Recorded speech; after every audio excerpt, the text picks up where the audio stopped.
بسم الله الرحمن الرحيم. برحب بحضراتكم معانا وساعد بث مباشر برنامج اسأل طبيب. بنجدد النية مع حضراتكم مرة جديدة. يا رب الساعة دي تبقى في ميزان حسناتنا وتثقل كده الميزان عند انتقالنا. طول الوقت احنا بنقدم لحضراتكم الخدمات دي، سواء طبيب سواء بقانون سواء بتعيلة. كل برامجنا الحقيقة بيبقى هدفنا وعينينا طول الوقت على حضراتكم وخدمتكم وتقديم خدمة طبية محترمة. مش احنا بس، طبعا ما بنقدرش نعمل ده لوحدينا، بمعاونة ومساندة جيش أبيض محترم مهني واقف على نفس الخط مع درجة حرفية ومهنية أقرنائه من دول العالم المتقدمة جدا. فاحنا النهاردة إن شاء الله هنتكلم عن موضوع يبدو إن هو كوميدي كده، وساعات كتير قوي بنستخدمه في الكوميكس بتاعتنا والتريقة.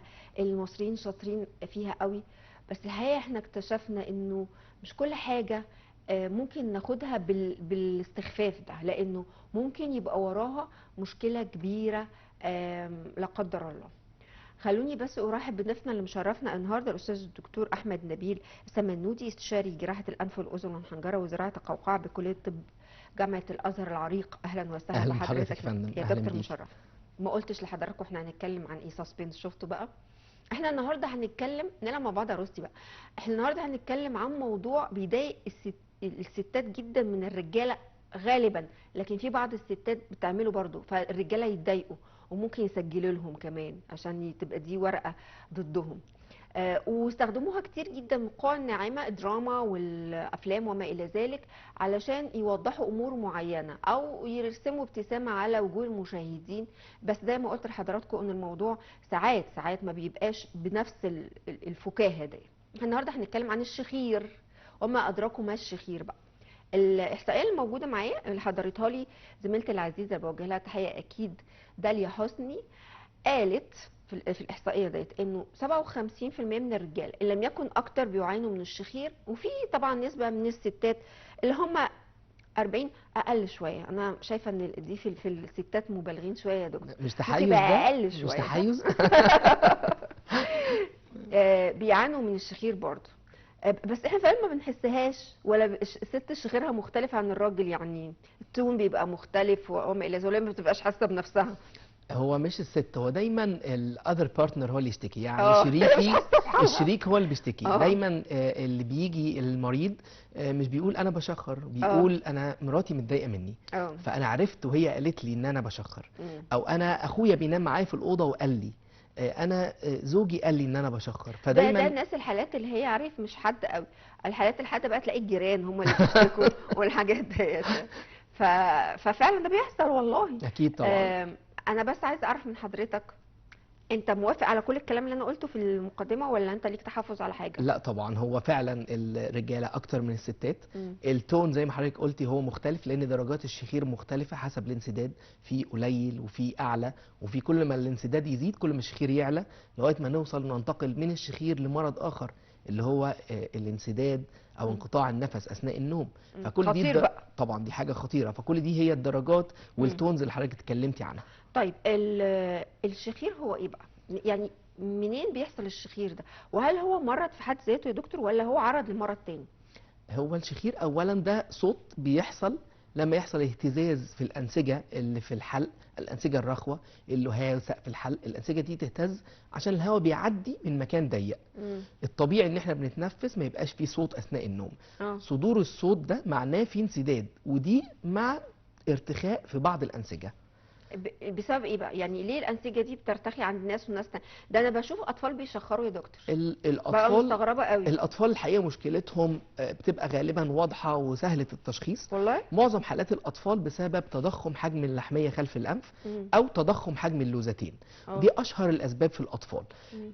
الطفل عنده لحميه كبيره قافله مم. نفسه او لوز قافله نفسه. مم. الاسباب بتبدا كتير جدا من اول الانف، الحساسيه الانفيه، تضخم غضاريف الانف او قرنيات الانف، اعوجاج الحاجز ده الانفي بالنسبه للكبار. للكبار، طب وممكن انا يكون أنا في بس الاطفال. عايزه اقول لحضرتك على حاجه. الصغيرين دي حضرتك بتقول الموضوع سهل، تشخيصه اسهل. الكبار يعني لو حد كبير بناخد وقت كبير في الفحوصات عشان والله؟ نقدر نوصل سبب الشخير. اه الصغير غالبا مش هيكون عنده لحميات في الجيوب الانفيه، اه مش هيكون عنده ارتخاء في سقف الحلق، مش هيكون عنده وزن زايد مثلا ورقبته فيها دهون زياده. اه الطفل مش بيكون عنده الاسباب الكتير زي الكبار، مش هيكون عنده حجم لسان كبير غير لو هو مثلا متلازمه داون او اللي هي بنقول عليها المونجول. مم. يعني الاطفال بيبقى الاسباب اقل والحدوث اقل، فالتشخيص بيبقى اسرع واسهل. طيب طبعا هنتكلم في حينه عن العلاجات وانتوا ازاي بتعالجوا، هبتدي من الطفوله لغايه ما نبقى كبار. اكيد. بس انا هنا عايزه اوصل لجزء حضرتك كنت ابتديت تشرحه، بس هنعيد بقى من الاول تاني. مفيش مشكله. اسباب الارتخاء دي ايه يا دكتور؟ هو اولا اسباب الموضوع الرئيسي بتاعنا اسبابه الشخير. اسبابه احنا ممكن يبدا زي ما قلنا الانف، انسداد في الانف بسبب حاجز انفي، بسبب تضخم غضاريف الانف او قرنيات الانف، بسبب زوائد لحميه بالجيوب الانفيه، ودي احيانا الناس بتخلط بينها وبين اللحميات، او المريض عند حضرتك في زوائد لحميه في الجيوب الانفيه يقول لي لا انا عامل لحميه وانا صغير. لا دي حاجه مختلفه، دي زوائد لحميه جوه الجيوب الانفيه، دي بتبقى حاجه مختلفه عن اللحميه بتاعه الاطفال. مظبوط. اللحميه خلف الانف، في اسباب في الفم زي مثلا تضخم حجم اللسان، الفك نفسه ممكن يبقى راجع ورا عند بعض الناس فيقلل منطقه التجويف الانفي والتجويف الفمي اللي بنتنفس منه. اللهاه اللي هي بتبقى الزائده اللي في النص دي طويله وحجمها كبير. سقف الحلق لو حجمه كبير سمكه كبير او في ارتخاء. تضخم حجم اللوزتين. زياده وزن الرقبه، دايما بنقول المتلازمه على بعضها هو عيان اوبيز شورت نيك، يعني تخين ورقبته قصيره. لغد مظبوط. اوبيز شورت نيك مش بس تخين، لا وكمان رقبته قصيره مدكوكه، فالمساحه التجويف اللي تنفس منه بيضيق معانا. طيب انا من الحاجات اللي حضرتك شرحتها دي كلها في حاجات خطيره وفي حاجات تعدي. تمام صح؟ ومن هنا مش كل الشخير يعدي يا جماعه ونبقى عادي احنا مستريحين للفكره، ما كل الرجاله بتشخر، ايه المشكله يعني؟ ومش كل الشخير يعني ممكن يؤدي لمشكله اكبر. ومن هنا هسال حضرتك ايه المحك، ايه الميزان والمعيار اللي حضرتك تقول للشخص ده لا، او للبيت ده ما تعدوش فكره الشخير ده هنا في مشكله، او لا ده يا جماعه معلش احنا هنشوف له صرف في الموضوع. طيب. احنا هنا هنقسم العيان، هل احنا عندنا مشكله حصلت بسبب الشخير فده محتاج علاج، ولا لسه ما فيش المشكله دي؟ مشكله بمعنى ايه؟ يعني مثلا احنا الاعراض اللي بتحصل هي اللي بتخلينا نتحكم وهنعالج ولا لا. الاعراض انا بصحى من النوم جعان نوم لسه عايز انام، بصحى من النوم موخم مصدع، بصحى من النوم متنرفز، انا ما خدتش كفايتي اثناء النوم بالليل فصاحي متنرفز، المود بتاعي مش كويس مش مظبوط عشان ما نمتش كويس اثناء الليل. يعني تقصد حضرتك ان الشخير ده مش مخليه يعرف ينام كويس؟ الشخير بيسبب نقص الاكسجين اثناء النوم. فالعيان ما فيش اكسجين واصل للمخ اثناء النوم. بالتالي يحصل ايه؟ اول حاجه يصحى ما نامش فمصدع، يصحى تعبان عايز ينام تاني، ممكن ينام في شغله، ممكن ينام في اجتماع مهم، ممكن ينام وهو سايق. يصحى متنرفز، الاكسجين متنرفز، يصحى مصدع ويتحسن بالنهار، يعني بعد ما يعدي ساعتين من اليوم يتصدع عشان الاكسجين وصل مظبوط. يصحى ضغطه عالي، العيان يقيس ضغطه الصبح يلاقي ضغطه مظبوط، يقيس ضغطه عالي، يقيس ضغطه بعد الظهر يلاقي ضغطه اتظبط لوحده بدون ادويه عشان خد اكسجين بعد ما صحي. انا بصحى مش مركز، انا على طول مش مركز، وبعد الظهر ابدا افوق، مش عشان شربت قهوه ولا عشان شربت شاي، لا ده عشان خدت اكسجين. في مشاكل ممكن الموضوع يتطور، مش بس كده، انا ممكن الموضوع يبقى انا مش بس عندي كده الاعراض البسيطه، انا عندي مشاكل في القلب، ضغط الدم ارتفع، عندي مشكله في القلب، عضله القلب حصل فيها مشكله، شرايين القلب يحصل فيها تصلب في الشرايين بسبب نقص الاكسجين. كل دي مشاكل خطيره القلب ممكن يدخل فيها، ممكن العيان سكره يتلخبط ولا يستجيب للادويه بسبب ضغطه نقص الاكسجين، كل ده بسبب نقص الاكسجين. ضغطه يتلخبط ولا يستجيب للادويه، سكره يتلخبط ولا يستجيب للادويه. الطفل بعد ما كان بيتحكم في البول اصبح عنده سلس بولي، بيصحى من النوم عامل على نفسه تويلت وهو عنده 7 و8 و10 سنين بعد ما كان كويس، كل ده بسبب نقص الاكسجين. ايه ده ما يجيش في دماغنا خالص الربط ده. طبعا احنا بنشوف اطباء القلب يقول عيان روح انف واذن، عدي على دكتور انف واذن يفحصك، لان ممكن ضغطك العالي ده صباحا سببه انقطاع النفس اثناء النوم ونقص الاكسجين. ياه للدرجه دي. طبعا. وما نربطش احنا يا دكتور خالص ما بين نقص الاكسجين والانف والاذن وما بين القلب وما بين السكر وما بين ده وما بين التبول الارادي عند الاطفال. ما حاجات تجيش كتير دماغنا جدا، خالص لا للموضوع حاجات ده. كتير جدا. عشان كده اللينك بين الاطباء هو ده الكلو، يعني التيم الحل، التيم التيم ورك. ورك، ان احنا بنساعد بعض. بس انا عايزه اقول لحضرتك على حاجه يا دكتور، انتوا ازاي بتفصلوا؟ يعني ازاي بتقول انه فعلا حصل نقص اكسجين لانه ممكن اصحى مصدعه لاني لاي سبب من الاسباب تانية غير ان ما فيش اكسجين داخل لي، ممكن مش مركزه لاسباب تانية. هل مثلا في مقاييس، في اشعاعات معينه، في تحاليل معينه بتعملوها تقول لك ان الشخص ده ايوه كل المشاكل ديت لانه بالفعل في نقص اكسجين عنده؟ مظبوط. الحاجات دي بنقدر نعرفها عن طريق الفحص بالمنظار. بالمنظار؟ بالمنظار مناظير الانف والاذن والحنجره غيرت مجرى امراض الانف والاذن والحنجره تماما، سواء التشخيصيه او الجراحيه. المريض انا بقدر اشوفه بالمنظار، اعرف الانف فيها مشكله من المشاكل اللي شرحناها، سالكه ولا مش سالكه. الحاجز، الغضاريف، اللحميات، الجيوب الانفيه، في لحميه خلف الانف. بفحص الحلق، اشوف حجم اللوزتين، افحص الحنجره، تصوير حنجري، منظار على الحنجره، اقدر اشوف كل حاجه بقدر ابص عليها بالمناظير. زائد ان بعمل للعيان فحص اسمه معمل نوم، سليب لاب او سليب ستادي. العيان بيروح في مكان ده مخصص لان هو يقيس تشبع الاكسجين في الدم اثناء النوم، ضغطه اثناء النوم بيعلى ولا لا، نفسه بينقطع كام مره. في عيان بيصحى من النوم هو بيقلق 3 مرات في الليل، يروح يعمل اختبار النوم نلاقيهم 30 مره.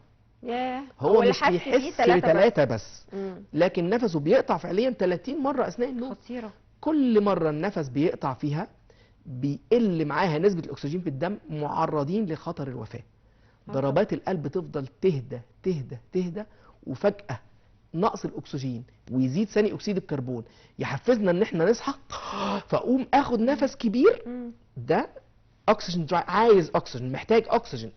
زادنا ثاني اكسيد الكربون نبهه، خلاه يصحى، خلى المخ يصحى، ياخد نفس كبير يصحى، وضربات القلب تبدا تزيد بسرعه جدا جدا، والعيان يقلق من النوم. ده بيحصل والعيان ما بيحسش بيه كتير، اكتر من مره. ومرات بقى يحصل ده وما يرجعش تاني لا قدر الله. ممكن ده احد اسباب الوفاه، الاوبستراكتيف سليب ابنيا او انقطاع النفس اثناء النوم. ده احد فعلا اسباب الوفاه، ممكن يحصل كده. وده بيبقى مده قد ايه؟ يعني بيقعد في السرير العلاجي ده قد ايه؟ او هو بينام تحت الملاحظه تحت الملاحظه ليله. لازم ليله 6 ساعات نوم اللي هو الطبيعي بتاع الانسان. بيحجز وبيروح، بينبهوا عليه تعليمات ان انت بتروح سهران شويه عشان تقدر تنام ويجي لك نوم. طبعا ينام بره بيته ازاي؟ اكيد. يعني لما الواحد اصلا بيسافر مثلا في مكان وغير السرير بتاعه ما بيعرفش كل المرضى بيسالوا السؤال تخيل بقى ده. ان انا موجوده في سرير وعارفه ان الناس ملاحظاني وعارفه ان في اجهزه حواليا. الاماكن اللي احنا ده اجهزه كتير. احنا بنقيس القلب، ضغط القلب، بنقيس نبضات القلب، بنقيس تشبع الاكسجين في الدم، بنقيس حركه العضلات بتتشنج وهو العيان بيصحى او بينام او بيجي له انقطاع نفس. كل ده بيتحط، بنقيس الضربات. ازاي يا دكتور هنام وكل الاسلاك دي حواليا؟ ده ممكن ما اعرفش انام. كل الاماكن اللي بتعمل الحاجات دي هم عندهم حجز، عشان ده في عيان حاجز النهارده، عيان حاجز بكره، عيان حاجز بعد بكره. بلس ان احنا عندنا يعني زي انشورنس، تامين. انا لو ما نمتش النهارده والاختبار ما اكتملش، انا ما راحتش عليا فلوسي. بيحجزوا لي ميعاد تاني واروح تاني واعمله تاني، ويدوني تعليمات ويقولوا لي اعمل ايه، بحيث انا اقدر اقيس كل ده. ده بيحدد لنا العيان، لان هو مش بيقدر ساعات يحكم. ساعات المريض نفسه يبقى بينكر، هو مش عارف، مش مقدر خطوره المشكله، وكل مشكلته شكوى الشريك. طيب خلاص حضرتك شخصت الموضوع وحصل حاجه من الحاجات او اكتشفت حاجه من الحاجات الكتيره اللي حضرتك قلت لي عليها، اي من الاسباب دي ما بتستناش عليها يا دكتور تقول له احنا لازم نتدخل؟ المريض اللي حصل عنده مشاكل في القلب، وعندنا حاجه تانية باختبار النوم. احنا بنقيس اندكس، يعني معامل اسمه ابنيا هايبوكسيا اندكس، اللي هو ابنيا لانقطاع النفس، هايبوكسيا اللي هو نقص الاكسجين. هايبو يعني نقص، واوكسيا اكسجين. فبنقيس، بنشوف هل المعامل ده، هل المريض ده يستحمل ولا ما يستحملش، هل المريض ده عنده انسداد طرفي بالانف ولا في الحلق ولا في الحنجره، كل ده، ولا في انسداد مركزي. طبعا نوع العمليه اللي هتعمل له هيصلح ليه عمليات ولا لا. العيان ده اصلا جنرال كونديشن بتاعه اوبيز، عيان مليان، وزنه زايد وشورت نيك وما عندوش استعداد يخس، عمليته مش بنجاح مريض رفيع وبيشخر. لا طبعا بتفرق معايا، لا بتفرق. اقصد اقول مكان الانسداد او الضيق فيه خطورة اكتر من الاماكن عن اماكن تانية، ولا لا كله خطير؟ كلما زاد الانسداد ايا كان مكانه اي مكان. زاد معاه الشخير، مم. وزادت معاه الاعراض، وزادت معاه المشاكل اللي بتحصل، وزاد معاه احتياج المريض الى اجراء الجراحات. طيب انا هسأل حضرتك بقى بتتصرفوا ازاي في الحالات ديت، وايه العمليات الجراحية اللي بتعملوها؟ بس اخد اول اتصال معانا النهارده من جهاد. مساء الخير يا جهاد. مساء النور، السلام عليكم. اهلا وسهلا بحضرتك، اتفضلي. ممكن اكلم الدكتور لو سمحت؟ معاكي، هو سامعك يا دكتور احمد. اتفضلي يا فندم. انا معايا بنتي ليها 5 سنين. لسه ألو؟ بيقطع. قولي بس صوتك بيقطع. ها. معايا بنتي معاها 6 سنين بس عامله لها عمليه زرع خالص. بنتك 6 سنين وايه؟ ما بتسمعش هي. ما بتسمعش؟ من عملنا من زرع اول ما صوت. اتولدت وهي ما بتسمعش؟ اه طيب وعملت لها ايه؟ احنا عملنا لها زرع صوقعه بس الصوت ما بتسمعش برضه يعني. عملت لها ايه؟ عمليه زرع صوقعه. زراعة القوقعة. وبرضه ما بتسمعش؟ ما بتسمعش. احنا عملنا العمليه امتى بعد اذنك؟ ايه؟ عملنا العمليه من قد ايه وقت؟ يعني ليها كده سنة؟ سنه. ايوه يعني. طيب في حاجه تانية، سؤال تاني لحضرتك؟ لا يعني بس هي بتنزل لها السماعه. طيب حاضر. حضرتك عايز تسألها عن حاجة تانية؟ لا خلاص شكرا. طيب انا قولي. انا معايا بنت صغيره ليها 9 شهور، يعني ما برضه ما بتسمعش. احنا عملنا لها جهاز سمع ما لو زمايلنا في الكنترول روم يساعدونا لان احنا صوت هي بيقطع. عندها بنت تانية وعملت لها مقاس سمع، انا بدات اسمع حاجات بسيطه كده لكن آه. الكلام مش واضح. هو واضح ان في كمان فاميلي هيستوري، يعني في اكتر من بنتك التانية بتسمع ولا بتسمعش؟ ما بتسمعش بس احنا عملنا لها جهاز سمع. ما عملناش من ايه السمع. طيب سمع ضعيف من اول ما بنتك ولدت. التانية عندها قد ايه يا ست جهاد؟ 9 شهور يعني. انتوا عندكم حد ما بيسمعش في العيلة اكبر؟ لا بس مش انت عارفه. متجوزة حد من قرايبك؟ لا خالص. طيب حضرتك عايز تسألها عن حاجة يا دكتور؟ لا احنا عندنا اسباب كتير حضرتك عايز لضعف تسألها عن السمع. حاجة لا ايه؟ خلاص طيب. مفيش مشكله. جهاد ربنا يطمنك عليها هتعرفي. اولا استاذه جهاد، دي حاله مهم جدا ان احنا نبدا نتحرك للطفل ال9 شهور، لان في اذر فاميلي ممبر، في حد تاني في العيله عنده هي ضعف أختها سمع، الأكبر. يبقى عندنا عامل وراثي جيني بيسبب ضعف السمع. واختها كمان زرعت قوقعه، مع ان كان ضعف السمع شديد في الاذنين. زراعه القوقعه على فكره تكفلها الدوله للاطفال مجانا تماما دون ال5 سنوات. الطفله 9 شهور لازم نبدا بدري فحص السمع. كل ما الطفل يزرع قوقعه بدري كل ما الطفل يستفيد اكتر بالزراعه. ممكن تزرعه في وقت سن قد ايه؟ من اول سنه. من فاضل اول لها سنه مثلا شهرين يعني. تقدر انت بس تزرع انت من اول بتبدأي سنه. من دلوقتي تعملي الفحوصات إجراءات. وورق التامين الصحي آه. اصبح سريع جدا جدا جدا. من اول ما نكتشف الموضوع ممكن 2-3 الطفل يكون زرع. زمان الويتنج ليست كان سنه كتيرة واكتر طبعاً. من سنه. في الحمد لله. القضاء على قوائم الانتظار، طبعاً. مبادره رئيس الجمهوريه آه. للقضاء على قوائم الانتظار. ما عادش في طفل اسمه ما بيسمعش في مصر يا جماعه. ما فيش حد نسيبه كده. اختها 9 شهور واختها الكبيره زرعه، دي لازم تتوجه نبدا معاها الفحوصات. الجامعات كلها بتكفل ده، المستشفيات الكبيره عندها ده، نقدر نتوجه بكده. والبنت الكبيره اللي عملت زراعه قوقعه ما بتسمعش، في حاجه اسمها بروجرامينج بعد الزراعه. العمليه زراعه القوقعه مش بس جراحه، في تخاطب وفي سمعيات بعد العمليه. انا اعتقد ان ده لازم حضرتك ممكن ما تكونيش عملتيه. لازم يتعمل البرمجه بتاع القوقعه، بنبدا بصوت واطي وبعدين نعليه للطفل. التخاطب يعني هو بنودي مش بمجرد ما إن هي خالص. بتحط هي مش القوقعة بتحط خلاص القوقعه تسمع على الطفل طول. سمع خالص. والله هي ممكن ده عملوه. هو فاكر ان الجراحه هي السحر. لا، الجراحه عامل مهم، لكن لا ننكر دور التخاطب، لا ننكر دور السمعيات، لا ننكر دور الاب والام. دور الاب والام ان الطفل يتكلم بعد عمليه الزراعه زيه في الاهميه زي الجراحه. ان هم يتكلموا طول الوقت قدامه. طبعا. والتخاطب بيعلموهم. لانه ما عندوش ذاكره سمعيه. مفيش ذاكره سمعيه. وبيبدا الطفل يتعلم ده من جديد. هو زارع عند 6 سنين او 5 سنين، لكن هو من اول كلام بتاع سنه. بعلمه كلمه الاول، بعدين يكون جمله من كلمتين. كل ده ببدا احبي معاه من الاول. فدور الاهل، دور السمعيات، دور التخاطب. الجراحه ليست الحل الاخير. وليست المطاف الاخير. لازم مش هي اخر محطه، ده اول محطه في مشوار كبير بتبداه الام والاسره لزراعه القوقعه. لكن ما فيش اي احتماليه ان الجراحه نفسها تكون فيها مشكله؟ ده بندور عليه، لكن هي لازم تروح سمعيات، لازم نشوف مكان القوقعه، بنعمل اشعاعات نعرف الالكترودز او داخل القوقعه، داخل قوقعه الاذن ولا لا، بندور على كده، بنقيس كل الالكترودز شغالين ولا لا اللي جوه القوقعه، بنعرف هي شغاله ولا لا. وبعد كده الاستجابه، بنبدا الاستجابه مع الطفل وبنعلي في السمع في قوته وكده مع الطفل.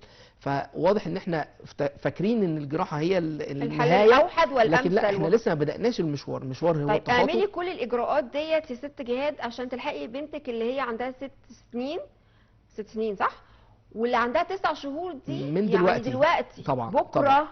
تروحي شوفي المستشفى الجامعي اللي قريب من بيتك ايه.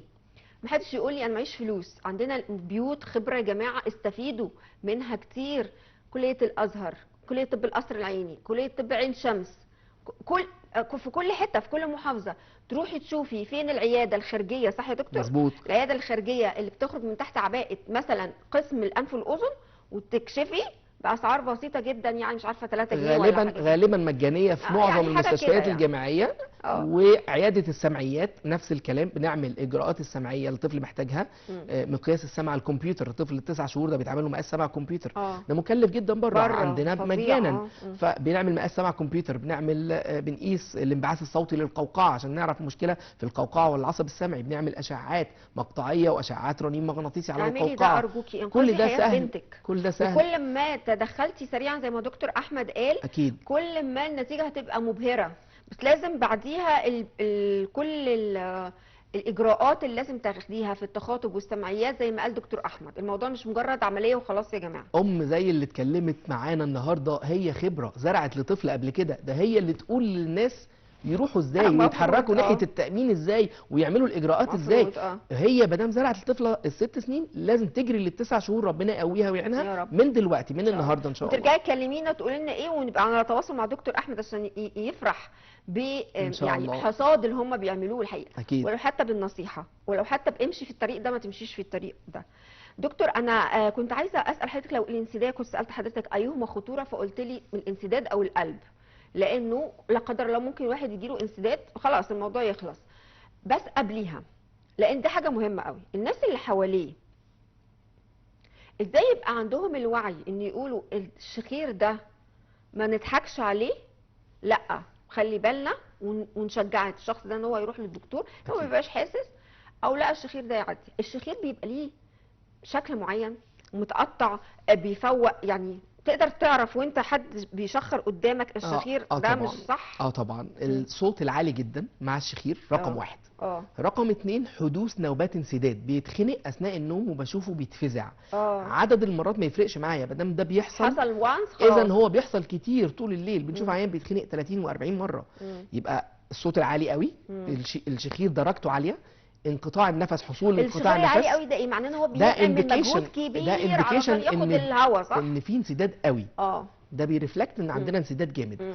الحاجه الثانيه قلنا انقطاع، اول حاجه درجه الشخير، انقطاع النفس، الفزعه اثناء النوم، ودي تخضنا وتقلقنا ولازم نتحرك ناحيتها.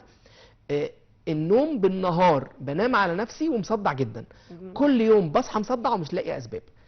بنام على نفسي طول النهار، بنام في المواصلات وبنام في القطر وبنام في الطياره وبنام في الطريق، بنام في الاجتماع وبنام في كل حته، بنام وانا سايق، ده خطر على الحياه لوحده. طبعا. بنام بالنهار خلاص. واخيرا حدوث مشاكل في القلب. طيب حصل بقى وحضرتك عملت كل الاجراءات دي ولقيت ان في انسداد في منطقه ما، بتعملوا ايه يا دكتور؟ هو زي ما قلنا على حسب مكان الانسداد. يعني طفل عنده تضخم حجم لحميه خلف الانف مسبب شخير فاتح بقه وهو نايم، نشيل اللحميه. طفل عنده تضخم في حجم اللوزتين، دي مشكله بنقابلها وبنحارب مع الاب والام. انا ابني ما بيتكررش عنده اللوز 4 و5 مرات في السنه زي ما انتوا بتقولوا عشان اعمل له اللحميه، عشان اعمل له اللوز. يا فندم، واحد من اسباب احتياجنا لاجراء عمليه استئصال لوزتين التكرار.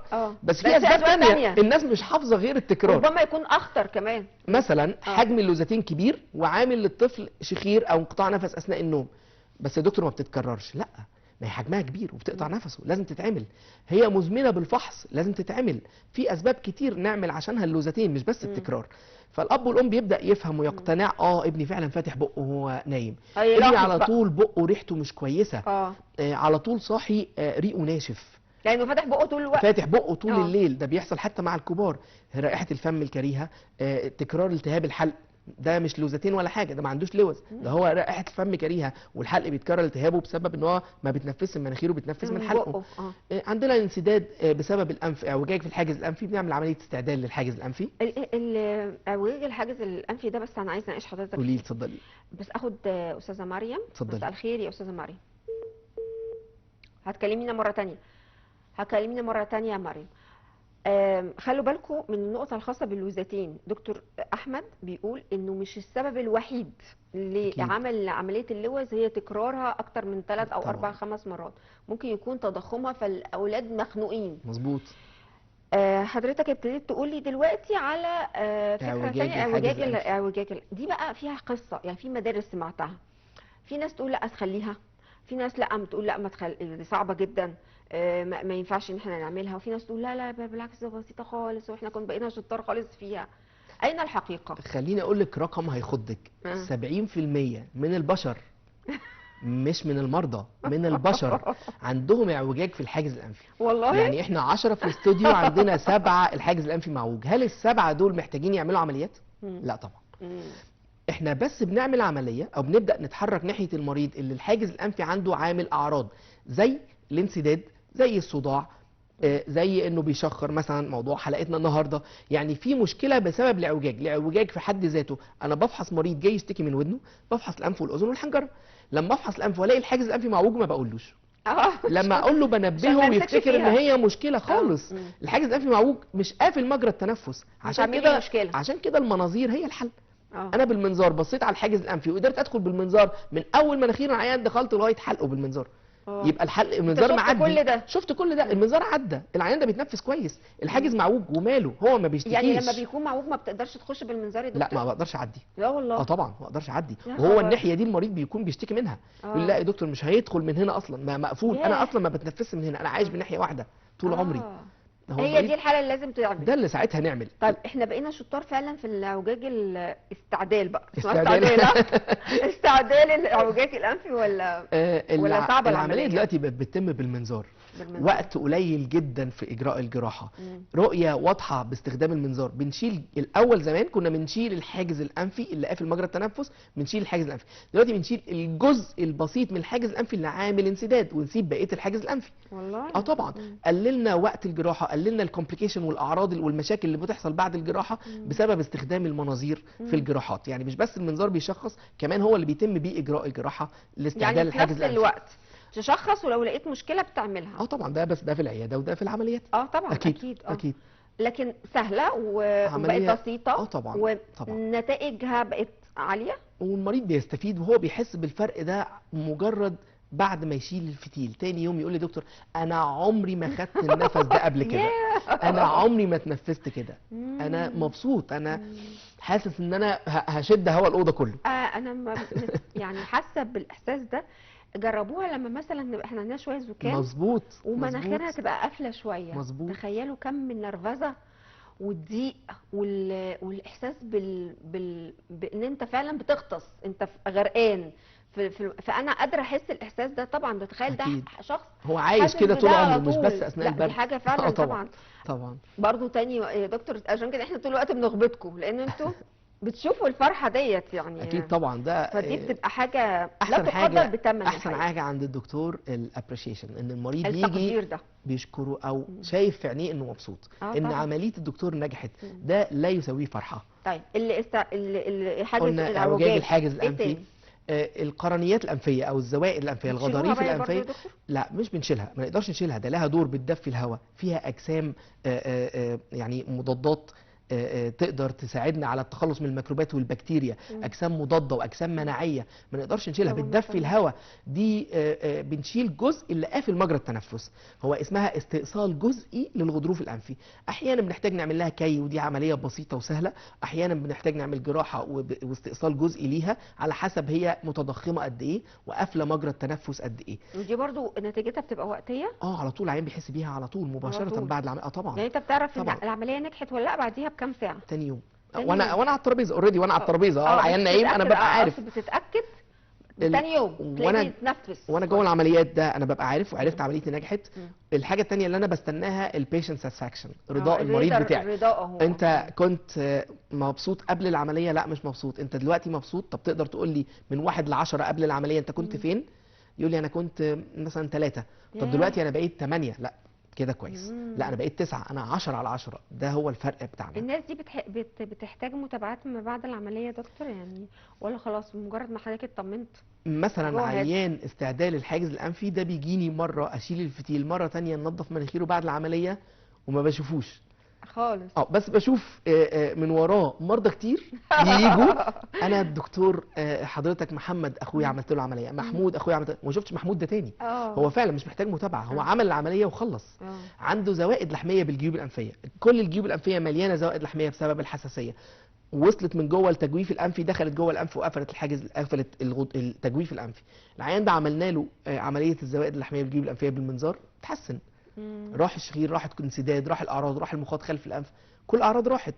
طفل عنده لحميه بيشخر، قفل مجرى التنفس، عملنا اللحميه ما بيجيش تاني خالص. هو بيجي اول متابعه اللي هي الاطمئنان على الجراحه، بعد كده ما بيجيش. وانت حضرتك ما بتطلبش ان انت تتابع الموضوع تاني مرات تانية؟ لا، المريض لازم اشوفه متابعه بعد العمليه اكتر من مره عشان اطمئن عليه. وبعد كده هو من كتر ما هو اتحسن ما عادش عايز يزور طبيب خالص. بس انا لفت انتباهي في كلام حضرتك حاجه، انت قلت لي انه حساسيه الجيوب الانفيه بتكرارها وعدم علاجها بشكل كويس مظبوط تعمل الزوائد دي. مظبوط. احنا كلنا عندنا جيوب انفيه يا دكتور، مش عارفه بقى كلنا عندنا حساسيه ولا لا، بس احنا بنقول عليها جيوب انفيه. في فرق. بص بقى، ايوه يعني فض الاشتباك. في حدود مظبوط. فض الاشتباك، وقول لنا ما نوصلش للمرحله دي ازاي. حدود الحساسيه الانفيه من الجيوب الانفيه واضح وصريح، لكن المرضى يعني كل حاجه داخله في بعضها. الحساسيه الانفيه انا عندي ممكن تكون موسميه، شهر 4 وشهر 10 او 11، وممكن تكون طول السنه في صوره رشح، في صوره عطس، في صوره حكه في الانف، واحيانا انسداد. المريض بيكون مع بعض انواع الحساسيه الثانيه زي الحساسيه الجلديه مع اي اكسسوار، مع حلق، مع ساعه، مع نوع من القماش. حساسيه في العين مع الربيع، عينيه تحمر مع مكياج، الست عينيها مثلا تحمر قوي. او حساسيه في الصدر، هيستوري زمان وهو صغير او لسه مكمله معاه، دي كلها حساسيه ومصاحب ليها حساسيات ثانيه. ده مريض حساسيه يبقى عنده حكه، عنده انسداد، عنده عطس، عنده رشح من الانف. دي اعراض الحساسيه الاربعه الشهيره. لكن مريض الجيوب الانفيه عنده حاجات مختلفه. عنده صداع مستمر في اماكن الجيوب الانفيه، هنا الجبهيه، هنا الوجنيه في الخد، هنا الجار عينيه، وفي جيب الانف الاسفيني اللي في قاع الجمجمه، وده صداعه اشد كمان. دي الجيوب الانفيه، صداع في الوجه في مناطق الجيوب الانفيه. الحاجه الثانيه عنده مخاط مستمر خلف الانف بينزل، بنقول عليه البوست نيزل ديسشارج، مخاط خلف الانف بينزل على طول. المريض بيحاول يتنحنح، عايز يطلعه، عايز يتنخم عشان يطلعه، عايز يتنحنح يطلعه. مخاط خلف الانف لونه مغير، لونه اخضر بني مش ابيض الشفاف بتاعنا. حتى مريض اللي بيدخن بيقول يا دكتور انا الصبح لون المخاط بتاعي لون وانا بدخن وعارف انه مغير، لكن لما بيجيني جيوب انفيه بيتحول لون بني، بيتحول لون اسود، بيتحول لون اخضر. هو عارف. يبقى مش بس كده، الانسداد العنيف في الانف مع الجيوب الانفيه، الوجع في الوش، مش بس صداع، وجع في اماكن محدده. العيان يجي يشاور بصباع واحد، انا الوجع هنا محدد، نص وشي، انا الوجع هنا، انا الوجع هنا، انا اوطي اصلي يا دكتور. دي مميزه جدا في الجيوب الانفيه. مع الليننج فورورد، العين لما يوطي قدام الصداع يزيد قوي، يقول لي انا ما اقدرش اركع، ما اقدرش اسجد، لو وطيت اجيب حاجه من على الارض وشي هيقع. صداع رهيب، الصداع يزيد. ده مريض جيوب انفيه. بالفحص بنقدر نعرف مريض الحساسيه الانفيه بلون الغشاء المخاطي، بلون الغضاريف الانفيه، باعراض الحساسيه. مريض الجيوب الانفيه عنده صديد خارج من الجيوب الانفيه جوه فتحات الانف. عنده بالاشعه بقدر احدد ايه الجيب الانفي بالظبط اللي محتاج عمليه، او الجيب الانفي اللي محتاج علاج. مش شرط عمليات طبعا. كتير جدا من المرضى دول بيقول انا عندي جيوب انفيه وعايز عمليه. خالص، ده انت حساسيه انفيه هتتحسس يعني هتحتاج علاج وليس لك احتياج للعمليات. يعني مش كل العلاج المريض بيحتاج لعمليات، بالعكس هو المريض خايف عشان مش عايز عمليه. لا، انت معظم فما المرضى تخافش، لان انت ممكن ما تحتاجش بالاساس عمليه. معظم المرضى يعني اصلا بيحتاجوا علاج ضد الحساسيه اقراص مع بخاخات للانف بس. طبعا برضه نقف للبخاخات، لان بخاخات الانف هي كورتيزون وامان، لكن نقط الانف خطر. طبعا فرق كبير. ده العكس عندنا، ان احنا بنخاف من البخاخات قوي، والكورتيزون يا جماعه، الكورتيزون نقعد بقى نقاوحكم كتير قوي. لا ما تديش بخاخه ده فيها كورتيزون، لكن النقط دي عندنا يوميا. النقط دي بتضخم حجم الغضاريف الانفيه، وتوصل معاها حجم الغضاريف الانفيه الحجم بيحتاج معاها المريض لاجراء جراحه، وهي لا تستعمل اكتر من 5 ايام، وممنوع اكتر من 5 ايام، ولها اعراض جانبيه ومشاكل كتير جدا. بينما البخاخات امان، البخاخات تستمر عليها المريض 3 سنين و10 سنين و20 سنه، ليس لها اعراض جانبيه. كميه الكورتيزون اللي فيها لا تمتص من الانف للدم. المريض اللي عنده ضغط وسكر ممنوع ياخد كورتيزون، ينفع ياخد البخاخات دي. المريض اللي عنده الست الحامل ينفع تاخد كورتيزون؟ لا طبعا. ينفع تاخد البخاخات دي، امان. الطفل من اول 6 سنين، الست اللي بترضع ممنوع معاها الكورتيزون، ينفع تاخد البخاخات دي. مسموح بيها الاستمرار، لكن النقط غلط. في حد فاصل زي ما انت قلتي، المريض ده ممكن بايده بالنقط يدخل نفسه في سكه عمليات، لكن البخاخات هي علاج امن وما فيهوش مشكله. يعني النقط نحذر منها يا جماعه. طبعا. انا اعرف ناس ما بتقدرش تنام. المريض اولا ما بتقدرش تنام او تصحى، او يعني ده الحاجه الاساسيه. يمدوا ايديهم كده يقوموا جايبين العيان بيطلع لي من شنطه ايده من جيبه البخاخه. مظبوط. ده خطر كبير. مزبوط. لكن البخاخات امن، بس برضه بتصور يا دكتور انها لازم تكون تحت اشراف طبي. بخاخات مش طبعا. الموضوع مفتوح طبعا. على اطلاقه. مين محتاجها ومين مش محتاجها، ومحتاجها لفتره قد ايه. مظبوط. ده باستشاره الطبيب. نطلع فاصل سريع كده نريح حضرتك شويه. ميرسي، شكرا. ونرجع مره ثانيه لو تاذن لنا. اتفضلي تحت امرك.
كان في سؤال الحقيقه كنت عايزه اساله قوي للدكتور، بس الكلام خدنا، فانا هرجع له تاني، بس ما تقلقش هنرجع لنفس البوينت تاني، مش هضيع فكرتك. هو ليه الرجاله اكتر من الستات بتشخر؟ هل وجدتوا سبب للموضوع ده؟ السبب يكمن ولا ده عقاب الرب؟ انتقام الرب. السبب يكمن الحقيقه في الاجهاد والتعب اللي بيصاحب اكتر الرجال، عشان هم يعني بيشتغلوا اكتر، الشغل اكتر والمجهود والستريس النفسي، ستريس العصبي. يعني الستات طبعا بتؤدي الدور ده، لكن الرجاله هي اللي عليها العمل. اكيد عشان كده بقت 40% زادت طبعا. ما كناش بنشوف ده اكتر. طبعا زاد جدا. طيب عايزه اكمل بقى الباقه بتاعه العمليات اللي ممكن واحد يعملها علشان يمنع الشخير. في الحاله دي ما بيبقاش المشكله الشخير، ده بيبقى المشكله حياه الشخص ده. اكيد صح يا دكتور؟ ما بنتكلمش دلوقتي عن الشخير ده، دي كده رفاهيات يا جماعه، ده احنا بنحافظ على حياه هذا الشخص، عشان بس ما تفتكروش ان كل اللي حد بيشخر تعمله عمليه. الدكتور كان كلامه واضح جدا في الموضوع ده، مش كل شخير لازم له عمليه. مظبوط. فقط الامور اللي بتتعارض مع الحياه، مع كونك على قيد الحياه. حضرتك قلت لي بقى في ايه في تدلي سقف الحلق، مظبوط. احنا ده بقى عندنا مش انف بقى. لا مش في الانف، احنا نزلنا عدينا تحت مرحله بقى. الحاجز الانفي والغضاريف الانفيه في حاجه تاني في المنطقه واللحميات. دي يا دكتور؟ الزوائد اللحميه في الجيوب الانفيه اتكلمنا عنها برضو، دي بتحتاج جراحه، ودي قلنا بتنشا من الحساسيه اللي هي الانفيه. اللحميه العاديه ولا لا الزوائد؟ دي مختلفه عن دي برضو زي ما قلنا. اللحميه آه. دي منطقه خلف الانف موجوده فيها، والاشهر فيها الاطفال، لكن الزوائد اللحميه دي جوه الجيوب الانفيه بعدين تدخل للانف، مش منطقه خلف الانف زي اللحميه. دي حاجه ودي حاجه برضو، العيان بيختلط عليه الامر فيها. دي بسبب الحساسيه. زوائد لحميه بالجيوب الانفيه برضو بتتعمل ليها عمليات بالمناظير بس هي في المنطقه دي في هو ده منطقه كله؟ الجيوب الانفيه. طب بمناسبه ان حضرتك قلت اللحميه، اتفضلي. في ناس كتيره قوي ما بتحبش تعمل اللحميه، تقول ترجع تاني. آه، الكلام ده صح؟ ارتجاع اللحميات وارد بنسبه 3%. طب فين ال 97؟ ما بيتكلموش. لا ال 3% مبسوطين. مبسوطين. ال 3% نسبه الارتجاع دي وارده، وبتزيد صراحه مع الحساسيه الانفيه. يعني الطفل اللي عنده حساسيه انفيه معرض اكتر ان يجيله ارتجاع للحميه. الحاجه اللحميه الثانيه بترجع في نفس المكان ولا في مكان لا تاني؟ بترجع في نفس المكان، نفس في المكان مكان تاني. نفس المكان. اه. الحاجه الكويسه بقى ان احنا قللنا ال 3% دي ل 1%. كويس قوي. حتى لو إزاي؟ الطفل عنده حساسيه، ان احنا بنعمل العمليه عن طريق اجراء العمليه بالمنظار. مش بنعمل العمليه عشان ما نسيبش جزء من اللحميه ترجع تاني. اللحميه بنقول عليها فيجيتيشنز، يعني بترجع تنبت او تزرع تاني، طلع منها لحميه صغيره قوي سبتها تطلع تاني. انا بعمل العمليه وبقدر ابص، اقدر اشوف هل في لحميه انا تقصد تقولي سايبها ان المنظار جزء بقى صغير. بيخلي حضرتك تشوف افضل؟ طبعا طبعا. فتشيل اللحميه من جذورها، مظبوط. ما يبقاش فيه نبته كده تظهر لنا مظبوط، بعد لان كده. هي فعلا بتنبت. نفس الكلمه دي طبيه، هي ات فيجيتيتس، يعني بتزرع. فده لازم نشيلها كلها، والمناظير قللت النسبه، لكن كويس لسه قوي. مش 0% ارتجاع. 1% بدل 3%، بس ده كويس قوي، افضل 1% اكيد. ولا حاجه. يعني كل 100 طفل فيه 99 بيرتاحوا امتى وبيتحسنوا. حضرتك تقول اللحميه دي نسيبها، وامتى تقول لا نعملها؟ درجات حجم اللحميه خلف الانف بيتقاس برضو بالمنظار وبالاشعه. اللحميه الدرجه الاولى لو انسداد 25% من مجرى التنفس، 50% من مجرى التنفس دي الدرجه الثانيه، 75% من مجرى التنفس الدرجه الثالثه، او اكتر من 75% دي اسمها الدرجه الرابعه. غالبا مريض الدرجه الاولى والثانيه لغايه 50% من مجرى التنفس مسدود باللحميه هيقدر العلاج يجيب معاه نتيجه. اكتر من 50% اللي هو درجه 3 و4 دول جريد 1 تو 2 ده ميديكال تريتمنت، جريد 3 تو 4 ده سيرجيكال، غالبا هيحتاج جراحه. يعني بنقسمها يعني على حسب هي محسوبه الموضوع، مش تخمينات خالص. انت بتقدر تتنفس قد ايه، الاكسجين اللي داخل لك قد ايه، بناء عليها هنشيل ولا مش هي هنشيل. كل حاجه ليها وعلى جايد فكره لاينز. الموضوع بقى بسيط قوي طالما ان هو بالمنظار، بتصور ان الموضوع بقى اخف. الاشعه كمان بتقدر تحكم على نفس الجريدنج سيستم 1 2 3 4. يعني حتى الاشعه هي اللي بتقول مجرى النفس بالاشعه. احنا لو انا شفت بالمنظار يبقى شفت بعيني، محدش قال لي يبقى خلاص شخصت بالمنظار، ما بعتش العيان يعمل اشعه، مش محتاج. الاهل بيشوفوا ده على المونيتور في العياده، المريض فيه لحميه قد ايه حجمها، بقدر اصوره ويشوف عنده محتاج اللحميه ولا لا. طب كويس. تدالي سقف الحلق، بس اخد استاذ محمد. مساء الخير يا استاذ محمد. اهلا، مساء النور يا استاذه رانيا. اهلا وسهلا بيك والف سلامه. الله يسلمك. الحمد لله رضا. مالك؟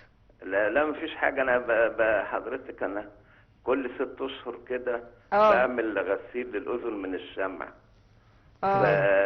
الحكايه دي هل مفيش اسلوب طبي ان اتخلص من الشمع ده نهائي؟ والسؤال الثاني، سواء عملت غسيل او ما عملتش بلاقي ارتكاريه رهيبه جامده قوي في مدخل الاذن يعني.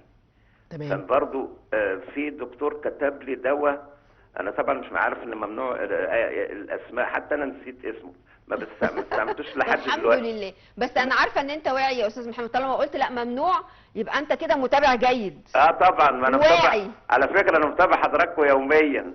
طب دي حاجه يعني تسعدنا وتشرفنا. وانتوا قناه نصير المرضى وكبار السن. نصير المرضى. نصير المرضى. انت حضرتك نصيرة المرضى وكبار السن.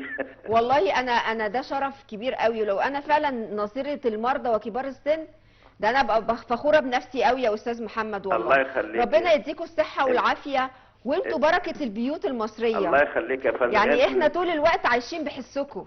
الله يخليك يا فندم، انت من الاعلاميات القديره والله. انت عندك كام سنه يا استاذ محمد؟ 73. حضرتك كلمتنا قبل كده. ايوه انا بتصل بيكم يعني انا متابع على طول والله. انت شرف لينا ان انت تتابعنا. الله يخليك يا فندم، ده انت شرف للمرضى كلهم على والله. فكره خلي بالك، انا بس هحكي للدكتور عنك يا استاذ محمد ثانيه واحده. اتفضلي استاذ محمد حضرتك. هو من النماذج الواعيه جدا، مهتم بصحته ما شاء الله. الله، الله اكبر، تاتش وود اهو انا بمسك الخشب.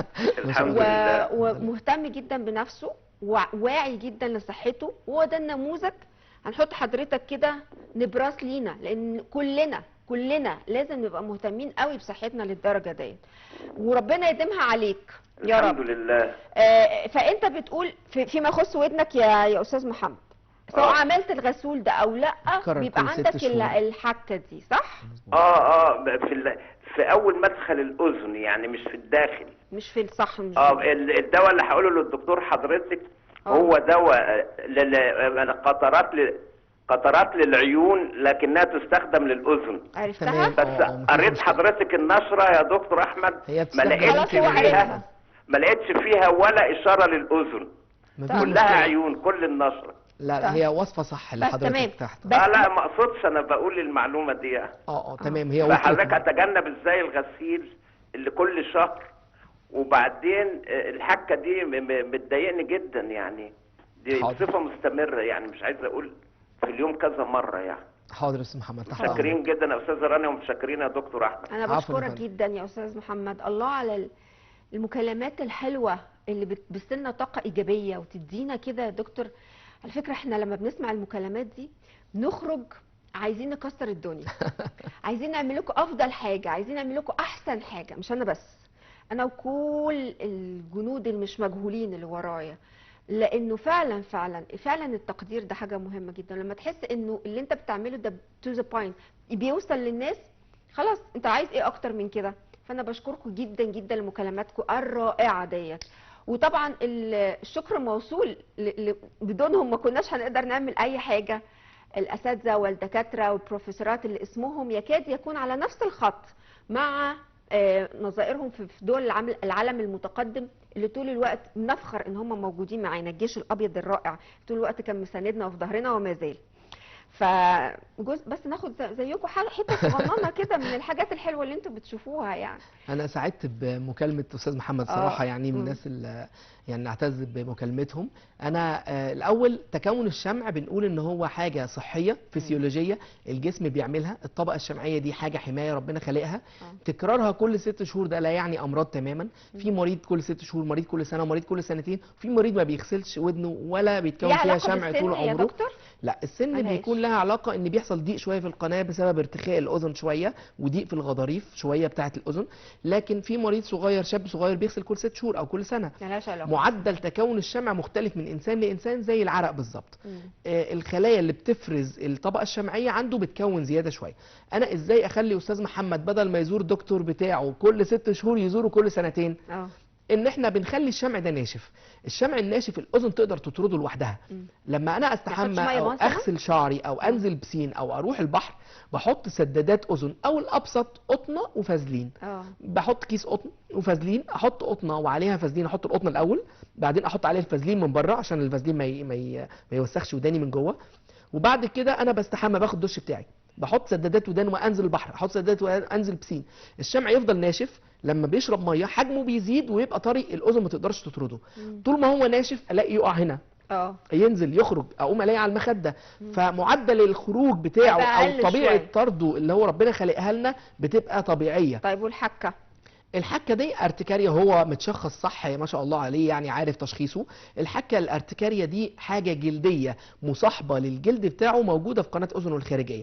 لو دهن اي كريم او نقط زي اللي هو بيقولها فيها، النقط دي بيقول النشره، بص هو واعي ازاي ما شاء الله عليه. مظبوط. بيقول دي ما فيش ولا كلمه للاذن، بس هي للعين، بس هي هو بياخدها للاذن بس. صح مظبوط. نقط مضاد حيوي معاها كورتيزون. الكورتيزون بيشتغل كمضاد للالتهابات ومضاد للتورمات. طبعا رغم انها للعين بتستخدموها للاذن. طبعا كتير من القطرات بتبقى ميكس بين العين وبين الاذن. هي الحكه عنده ارتكاريا، وعلاجها علاج الارتكاريا الجلديه. يعني علاج الجلديه اللي هو بياخده ممكن يكون عنده، على فكره برضو دي حاجه ثانيه احب انبهه ليها، ممكن يكون عنده قشره في فروه شعره. القشره في فروه الراس ممكن تزود الارتكاريا وحدوث التهابات في قناه الاذن الخارجيه، وممكن تكون عامل لزياده معدل تكوين الشمع عنده، انه بيبقى كل 6 شهور بدل كل سنتين والله. بدل كل 3. عشان كده ممكن نشوف نخلي بالنا من قشره شعره، ونخلي بالنا من الارتكاريا الجلديه، ويقلل معدل تكوين الشمع بانه يخلي الشمع ناشف لما يحط قطنه بفازلين او سدادات انا للأذن. عايزه طبعا اتكلم مع حضرتك لغايه اخر اليوم، لكن طول الوقت احنا ملتزمين بوقت. اكيد. هدي بس للدكتور نص دقيقه لو تاذنوا لي. اتفضلي. حابب تقول ايه في نص دقيقه؟ معلش نص دقيقه. حابب اقول ان التعليمات في الشخير زي العلاج، انقاص الوزن مهم، القضاء على ظاهره التدخين اللي بدات الحمد لله تقل في مجتمعنا، الكحوليات بتسبب ارتخاء في عضلات سقف الحلق، يبقى الوزن، التدخين، الكحوليات، النوم على احد الجانبين ومش لازم ننام على ظهرنا، زائد الفحص الجيد مع الدكتور بحيث نعرف مكان الانسداد، نقدر نعالجه ونوجه المريض صح، نختار مين من المرضى محتاج تعليمات، مين من المرضى محتاج ادويه، مين من المرضى محتاج جراحه. بشكرك جدا يا دكتور. كان منورنا النهارده الاستاذ الدكتور احمد نبيل السمنودي، استشاري جراحه الانف والاذن والحنجره وزراعه القوقعه بكليه طب جامعه الازهر، اللي اكيد نورنا وشرفنا كتير. انا بشكرك جدا يا دكتور. هنكمل ان شاء الله في حلقات قادمه، ودي فرصه نجدد الدعوه لحضرتك علشان تشرفنا. يشرفني. مش كل الشخير نقدر نضحك عليه، في شخير لازم ان احنا نقف قدامه، لازم يتم العلاج، يا اما هيبقى فيه فقد للحياه لهذه الدرجه.